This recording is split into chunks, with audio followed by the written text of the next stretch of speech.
Почнуваме со информативната емисија. Доколку пратениците не реагираат до крајот на неделава, на актуелните градоначалници им преостануваат да се заминат од кабинетите, а владата да назначи владини повереници на општините. По 15 мај општините ќе бидат блокирани доколку законодавниот дом не донесе одлука за пролонгирање на локалните избори и продолжување на мандатите на градоначалниците и советниците. Уставниот суд пресече дека не е надлежен за мандатите на градоначалниците и на советниците. Судиите едногласно ја донесоа одлуката и посочија дека продолжувањето на мандатите на градоначалниците и на советите е во ингеренција на Македонското собрание. И покрај тоа што не е спорно дека постои правна празнина, бидејќи не се предвидени механизми што да се прави кога локалните избори не можат да се одржат во законските рокови.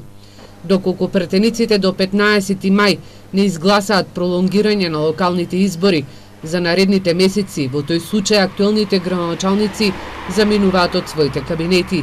Првите луѓе на општините од истокот веќе подолго време алармираат дека општините ќе останат блокирани по 15 мај. Две решенија се можни.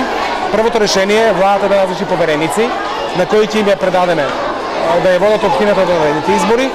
И втората варијанта е да Собранието на Република Македонија донесе дополнување измени на Законот за локална самоуправа, каде ќе дефинира продолжување на мандатот на актуелните градоначалници до следните избори. И двете се во опции, така да било која е во ред. Битно е да има што поскоро избори, не сме да има правен вакуум, не сме да има вакуум затоа што платите, функционирањето на градинките, храната во градинките, функционирањето на основните училишта, на средните училишта, на дел од културните институции, на јавните предпријатија, се оно што ги засега граѓаните на нашиот град зависи од функцијата прв човек на градот.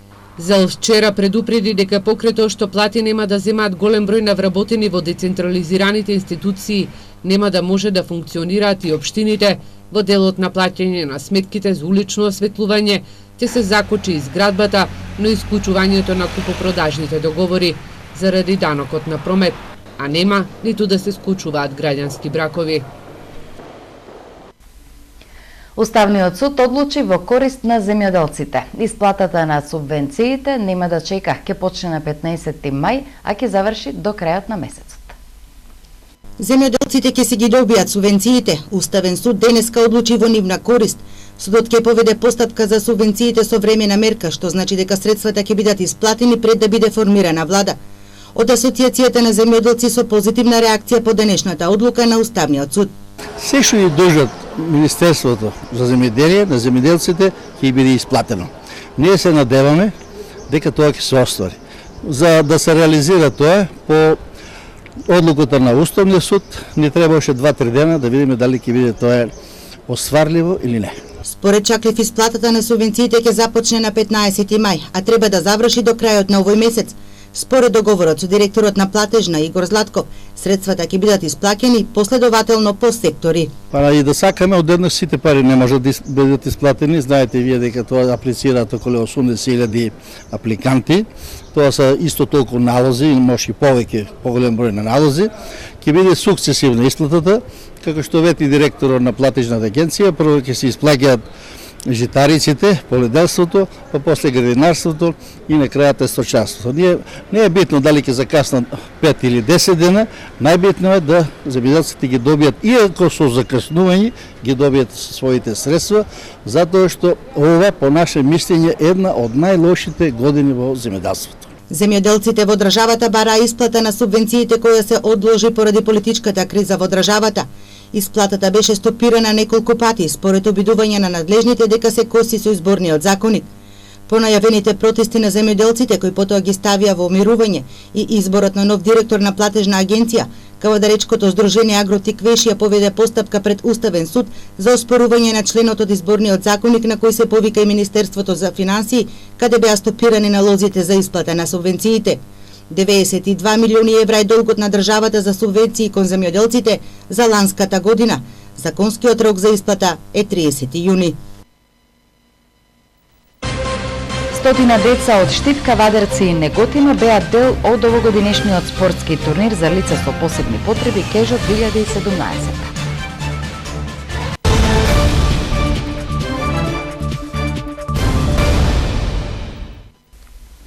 За другите актуелности, со ликовна изложба од над 80 на уметнички дела, граѓанската иницијатива 5 до 12 уште еднаш покажа дека и лицата со посебни потреби можат да придонесат за општеството. Изложбата е од хуманитарен карактер и сите собрани средства ќе бидат наменети за лицата со посебни потреби. Својот хендикеп 51 годишната Роза Мојсовска со голем елан и енергија го живее својот живот.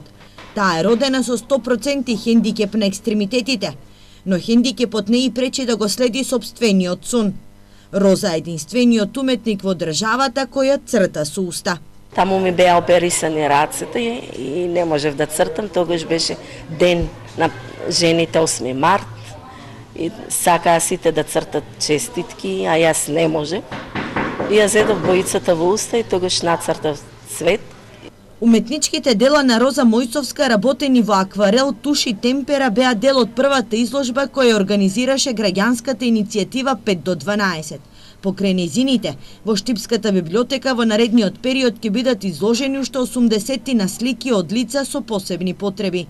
Ние сакаме да покажеме дека овие лица се дел од ова општество и може да допринесат многу малку луѓе кои што се со редовен развој може да насрикаат вакви среќи, така да ова општество може да добие само, значи на овие лица им треба шанса. Сакаме да подигнеме свеста, да се разбуди, да не бидат дискриминирани, да не бидат граѓани од втор ред, него да се почитуваат како децата, така и родителите. Граѓанската иницијатива 5 до 12 најави дека продолжуваат со кампувањето во шатори пред собранието. Наредниот викенд, покрај македонските, ќе бидат поставени шатори од Србија, Грција, Хрватска и Косово, кои ќе дадат поддршка за законските измени, со кои ќе се овозможи подобар живот на лицата со посебни потреби. Општина Штип продолжува со асфалтирањето на улиците во Штип, наред се улиците 9 мај, Лисец и Личка. Општина Штип од денес почнува со активности за асфалтирање на 3 улици во градот. Денес асфалт ќе добие улицата 9 мај, а во текот на наредните денови ќе се асфалтираат и оштетените улици Лисец и Личка. По завршената јавна набавка, општина Штип започна со асфалтирање на улицата 9 мај. Овде ќе бидат асфалтирани 1200 метри квадратни со вкупна инвестиција од 600.000 денари. Не само оваа јавна набавка, завршени се други две јавни набавки исто така, односно ќе се реконструираат, ќе се асфалтираат нови две улици, тоа веќе утре ќе се асфалтира улицата Лисец и задутре ќе се асфалтира улицата Личка. Граѓаните ја поздравуваат иницијативата за поставување нов асфалт на штипските улици. Ова е за поздравување, секо добро ќе биде, квалитетно, да биде квалитетно направено само. Инаку на улицата Лисец ќе се асфалтираат 1500 метри квадратни, инвестиција вредна 615.000 денари, а на улицата Личка асфалт ќе се постави на 2000 метри квадратни во вредност од 782.000 денари. Граѓанската организација Цивил во 10 градови низ земјава ја промовира, но и ја бара граѓанската поддршка за глобалната граѓанска повелба.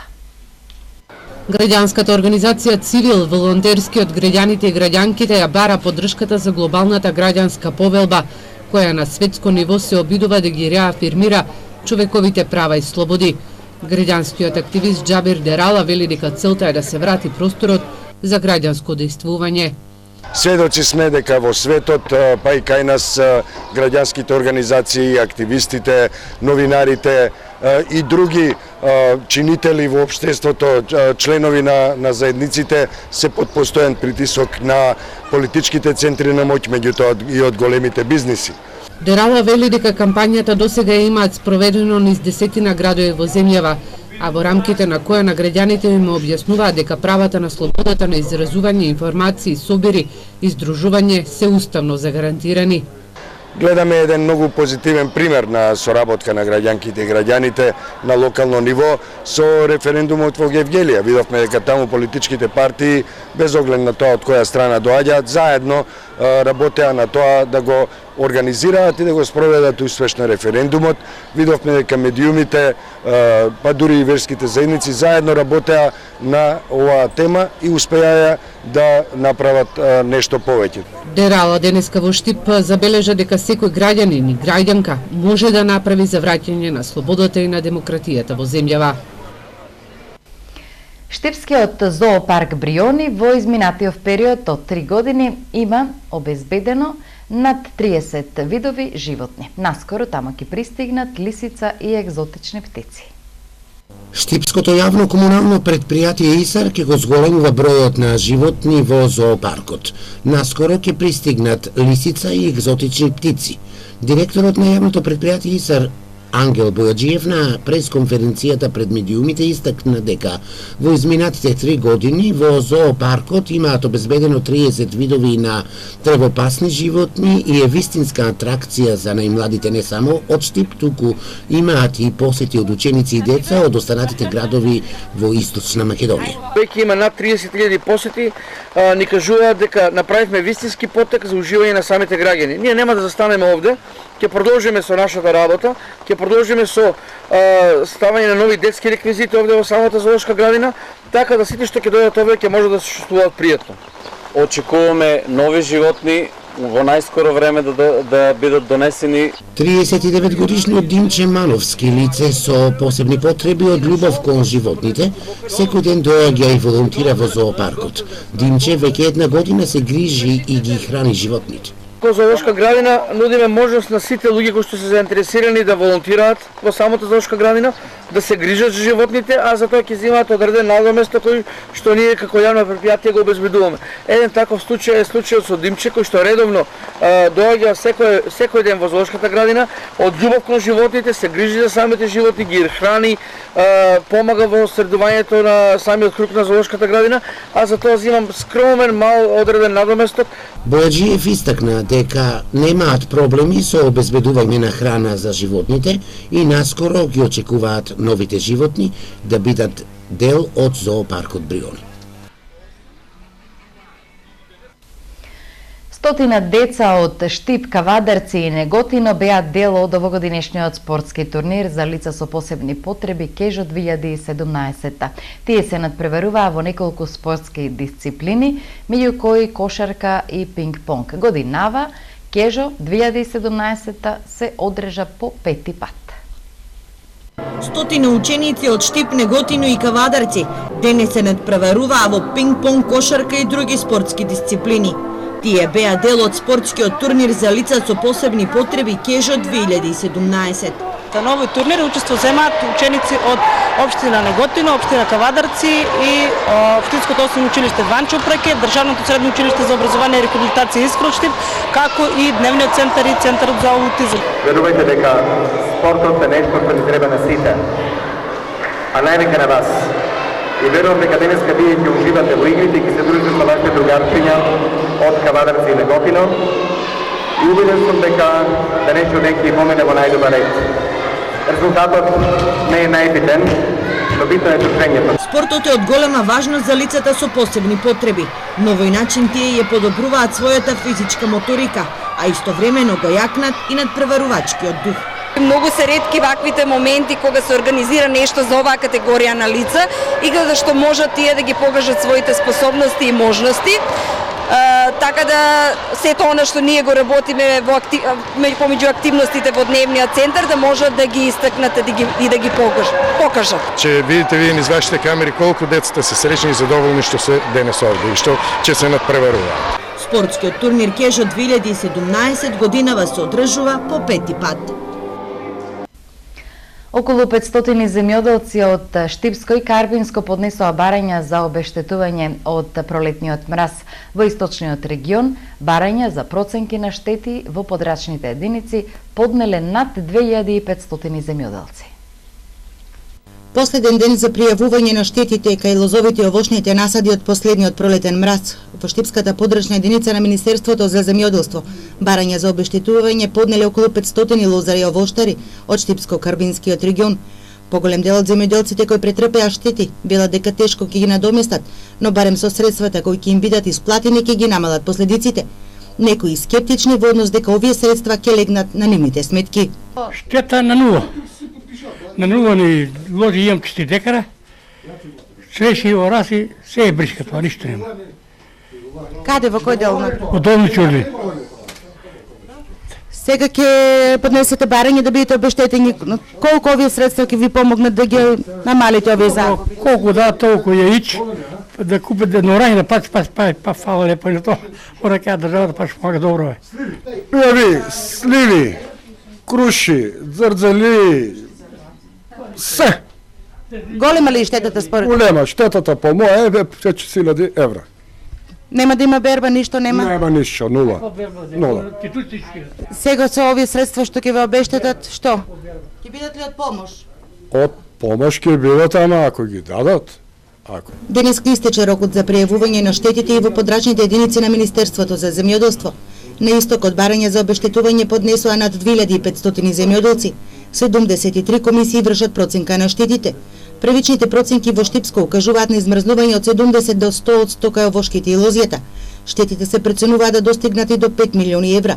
Во Беровско, каде температурите критичната ног се спуштија до 5 степен под нулата, според информациите од подрачната единица, штетите не се толку големи како што очекувале.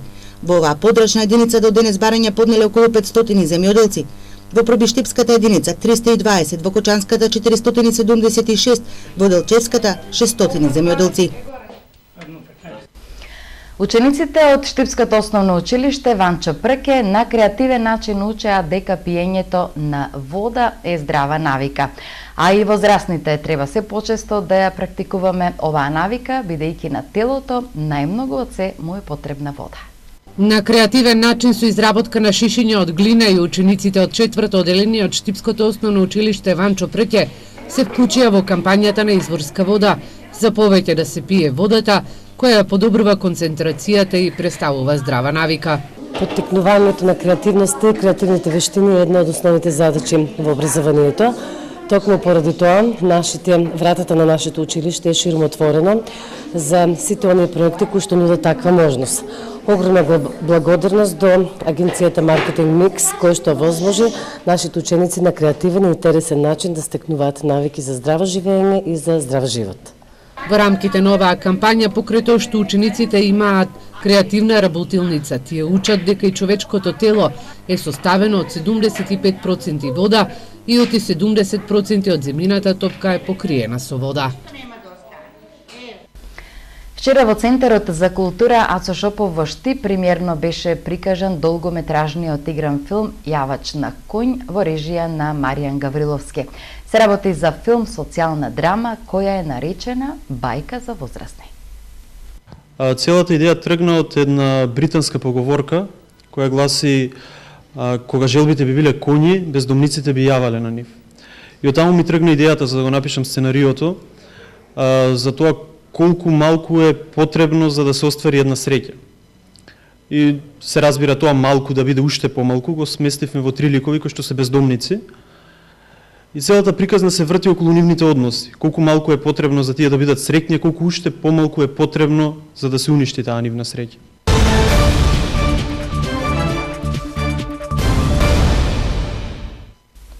И конкретно дневникот следи спорт.